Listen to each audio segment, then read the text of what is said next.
ঘরে তৈরি মিষ্টির স্বাদটা সবসময় একটু অন্যরকম হয়ে থাকে। আমরা দোকান থেকেও মিষ্টি কিনে খাই, কিন্তু যেটা ঘরে তৈরি সেটা কিন্তু সবসময় একটু স্পেশালই হয়ে থাকে। আমার প্রিয় ভিউয়ার্স, আসসালামু আলাইকুম, যে যেখান থেকে দেখছেন।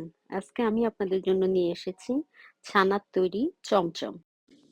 আমার বিশেষ অনুরোধ থাকবে, আপনারা এই রেসিপিটা দেখে অন্তত একবার হলেও ঘরে বানান। আর আমি অলক করে বলতে পারি, আপনারা একবার বানিয়ে খেলে আর দোকানে যাবেন না চমচম কিনতে। চলুন কথা না বাড়িয়ে শুরু করি। আমি চমচমের জন্য আজকে প্রথমেই একটা উপকরণ তৈরি করে নিব। আমি এখানে নিয়ে নিচ্ছি 4 টেবিল চামচ ময়দা। আপনারা অবশ্যই ময়দাটাই নিতে ট্রাই করবেন, আটা দিলে মিষ্টির টেস্টের ক্ষেত্রে কিছুটা কম্প্রোমাইজ করতে হবে। আমি নিয়ে নিব 2 টেবিল চামচ সুজি। আপনারা বাজারে যে সুজিটা কিনতে পাওয়া যায় ওটাও নিতে পারেন। আমি এখানে নিয়ে নিচ্ছি 1 টেবিল চামচ কর্নফ্লাওয়ার। আমি নিচ্ছি 4 চামচের 4 ভাগের 1 ভাগ বেকিং পাউডার। আর নিয়েছি 2 টেবিল চামচ ঘি। এখন আমি এটাকে হাত দিয়ে ততক্ষণ মাখবো যতক্ষণ সবগুলি উপকরণ সুন্দরভাবে মিশে না যায়। খুব ভালো করে মেশানোর পর এর চেহারাটা দাঁড়াবে এরকম। এখন আমি নিয়ে নিচ্ছি এখানে 2 লিটার দুধের ছানা। আজকে আমার 2 লিটার দুধের ছানা হয়েছে 2.5 কাপের মতো, 2.5 কাপের থেকে একটু কম। আমি ছানাগুলিকে এইভাবে আটার মতো মেখে নিব 4-5 মিনিট। আমার হাঁড়ি ভাঙা মিষ্টির রেসিপিতে পারফেক্ট ছানা তৈরির রেসিপি ওখানে দেয়া আছে। আপনারা যদি চান তাহলে ওখান থেকে দেখে নিতে পারেন। তা না হলে যদি আলাদাভাবে চান তাহলে আমাকে কমেন্টস বক্সে জানাতে পারেন। আমি আপনাদেরকে দেখিয়ে দিব কিভাবে পারফেক্ট ছানা তৈরি করতে হয়। আমি ছানাটা মাখার পরে আমার কাছে মনে হচ্ছে কিছুটা ড্রাই। এজন্য আমি এখানে 1 টেবিল চামচের মতো দুধ দিয়ে নিলাম। তবে আপনাদের কাছে যদি মনে হয় ড্রাই, সেই ক্ষেত্রে আপনারা দুধ দিতে পারেন। তা না হলে যদি ছানাটা এমনি ময়েশ্চারাইজ থাকে তাহলে দুধ দেওয়ার কোনো প্রয়োজন নাই। আমি 4-5 মিনিট মাখার পরে আমার সেই উপকরণটি এখন এর মধ্যে দিয়ে দিলাম। এখন আমি এগুলিকে খুব ভালো করে মেখে নিব। আমি এভাবে আটা ছানার মতোই বারবার করে মেখে নিব। ছানাটা একটু দানা দানা করে মেখে নিলে কোনো অসুবিধা নাই, যেহেতু আমি চমচম তৈরি করব। এই পর্যায়ে আমি দিলাম 2 টেবিল চামচ চিনি। চিনিটা আমার ওই শুকনো উপকরণের সাথেই দেয়া দরকার ছিল, আমি আসলে সম্পূর্ণ ভুলে গিয়েছিলাম, যার কারণে চিনিটা বাধ্য হয়ে আমাকে এখন দিতে হলো। আপনারা মনে করে যখন শুকনো উপকরণগুলি তৈরি করেন তখনই দিয়ে নিবেন। এইভাবে ছানা মাখতে মাখতে একটা ডো তৈরি হয়ে যাবে। আমার ডোটা যখন হয়ে যাবে, দেখেন আমি যে পাত্রে মেখেছি একটুও লেগে নাই। তো আপনারাও একটু একটু খেয়াল করে এভাবে মাখবেন। যখন দেখবেন যে একদম উঠে আসছে পাত্র থেকে, মনে করবেন আপনাদের ডো রেডি হয়ে গিয়েছে। আমি মিষ্টিগুলোকে মোটামুটি একটু বড় করে বানাবো। এই জন্য আমি ছানার ডোটা থেকে সবগুলি লেচি তৈরি করে নিচ্ছি, যাতে আমার মিষ্টিগুলির সাইজ সব সমান হয়। আমার মোট 14টা মিষ্টি হয়েছে। এখন আমি হাতে একটু ঘি মেখে এইভাবে হাতের তালুতে প্রথমে একটু গোল গোল করে নিয়ে তারপরে গোল করে মানে লম্বা শেপ দেওয়ার চেষ্টা করব। চমচমগুলি সাধারণত একটু লম্বাই হয়। আমি আজকে পুরাপুরি রেসিপিটা দেখাতে গিয়ে আমার ভিডিওটা একটু বড় হয়ে যাচ্ছে। আর একটু বড় না হলে আমি আপনাদের পুরা ধাপটা দেখাতেও পারবো না। তাই আপনারা একটু অধৈর্য না হয়ে দেখতে থাকেন।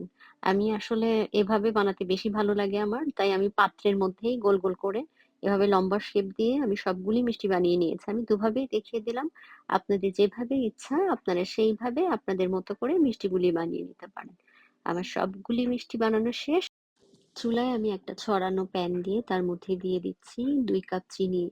সেই একই চিনির কাপ দিয়ে আমি মেপে রেখেছি 6 কাপ পানি।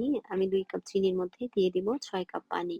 পানি দিয়ে আমি আস্তে আস্তে নেড়ে দিতে থাকবো, কারণ এই পর্যায়ে আসলে চিনিটা নিচে থেকে ধরে যেতে পারে, যাতে না ধরে যায় সেই জন্য।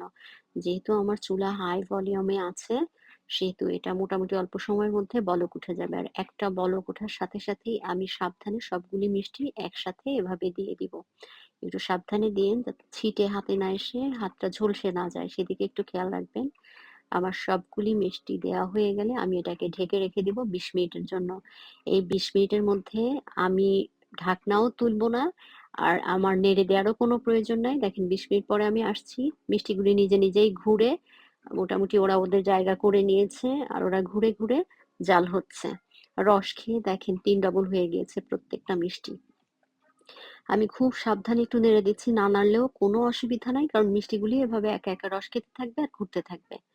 এটাকে আমি এভাবে হালকা একটু নাড়াচাড়া দিয়ে আবারও ঢেকে রেখে দিব 20 মিনিটের জন্য। এই 20 মিনিটের মধ্যে আমি খেয়াল করলাম আমার পানিটা অনেকটাই আছে, একটুও টানে নাই। আপনারা একটু খেয়াল করবেন, যদি পানি টেনে যায় আপনারা মাঝে মাঝে ওই কাপে গরম পানি দিবেন এর মধ্যে। আমার যেহেতু টানে নাই তাই আমি গরম পানি দেই নাই। আমার মোট 40 মিনিট জাল হলো। পরের 20 মিনিট ধরে এবার আমি একটা পাত্রে আমি কোয়ার্টার কাপ চিনি নিয়ে এটাকে একটু ক্যারামেল তৈরি করব। আমি চিনির মধ্যে একটু পানি দিয়ে এভাবে অনবরত নাড়তে থাকবো। মোটামুটি 4-5 মিনিট নাড়লেই দেখবেন যে এরকম সুন্দর একটা কালার হয়ে যাবে। এটাকে অবশ্যই পোড়ানো যাবে না। যদি পোড়ান সম্পূর্ণ মিষ্টি কিন্তু তিতা হয়ে যাবে। যেহেতু আমরা জানি চমচমের কালারটা একটু ব্রাউন হয়, সো আমি এইভাবে দিয়ে দিলাম পানির মধ্যে ক্যারামেলটাকে। দেখেন দেওয়ার সাথে সাথেই পুরা চিনির রংটা কিন্তু একটু বদলে গিয়েছে। দেখেন জাল দিতে দিতে আমার চিনিটা অনেকটা আঠালো হয়ে আসছে আর অনেকটা টেনে আসছে। এই ক্ষেত্রে আমি একটু গরম পানি অ্যাড করলাম, একদম ফুটন্ত গরম পানি। মাঝখানে একটু বলে রাখি, আমার ছানা, চিনি, পানি কিন্তু সব একই কাপ দিয়ে আমি মেপেছি। আপনারাও একটু একই কাপ দিয়ে মাপার ট্রাই করবেন। আবারও ঢেকে দিব 20 মিনিটের জন্য। আমার মোট 1 ঘন্টা জাল হলো। 1 ঘন্টা জাল হওয়ার পর মিষ্টির চেহারাটা দাঁড়িয়েছে এরকম। আমার আর কোনো পানি দিতে হয়নি, কারণ আমার পানিটা মোটামুটি এখন যেটা টেনেছে ওটাই ঠিক আছে। আমি আবারও এটাকে ঢেকে রেখে দিচ্ছি 10 মিনিটের জন্য। আমি মোট 1 ঘন্টা 10 মিনিট জাল দেওয়ার পরে আমি চুলাটাকে সম্পূর্ণ অফ করে দিব। আর এখন সন্ধ্যা, আমি এটাকে সারা রাত রেখে দিব। সারা রাত পর আমি ফেরত এসেছি সকালবেলায়। আমার মিষ্টিগুলি মোটামুটি রস চা খাওয়া খেয়ে নিয়েছে। এখন আমি সবগুলিকে এভাবে একটা চালনির মধ্যে তুলে রসটা ছেঁকে নিব, কারণ এই মিষ্টিটা শুকনাই খায়। চাপ দিয়ে দেখাচ্ছি, দেখেন কি পরিমাণ ভিতরে রস ঢুকে, কি চমৎকার হয়েছে। আমি এখন একটু মাওয়া গ্রেট করে নিচ্ছি। আমি এই মাওয়াটা ঘরে তৈরি করেছি। আপনারা যদি মাওয়া তৈরির রেসিপিটা চান তাহলে আগে আমাকে কমেন্টসে জানাতে পারেন। আমি অবশ্যই আপনাদেরকে মাওয়ার রেসিপিটা দিয়ে দিব। এখন আমি সবগুলি মিষ্টিকে একটু মাওয়ার মধ্যে গড়িয়ে নিচ্ছি।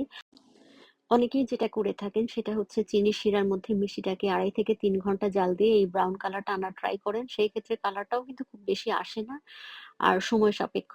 কিন্তু আমি সবসময় ছানার মিষ্টিটা আসলে এভাবেই বানাই। 1 ঘন্টা 10-20 মিনিট জাল দিয়ে তারপরে চিনির ক্যারামেল দিয়ে আমি এই কালারটা নিয়ে আসি। এই হলো আমার আজকের মিষ্টি। আমি রিকোয়েস্ট করব আপনারা একটাবার বানিয়ে খান। বুঝতে পারবেন যে মিষ্টিটা আসলে কতটা স্বাদের। একটা একটু কেটে দেখাচ্ছি, দেখেন ভিতরটা কি সুন্দর দানা দানা রস ঢুকে একদম মানে সফট হয়ে আছে। আর স্বাদ তো আসলে অতুলনীয়। আশা করি বানিয়ে খাবেন। ভালো থাকবেন সবাই। আল্লাহ হাফেজ।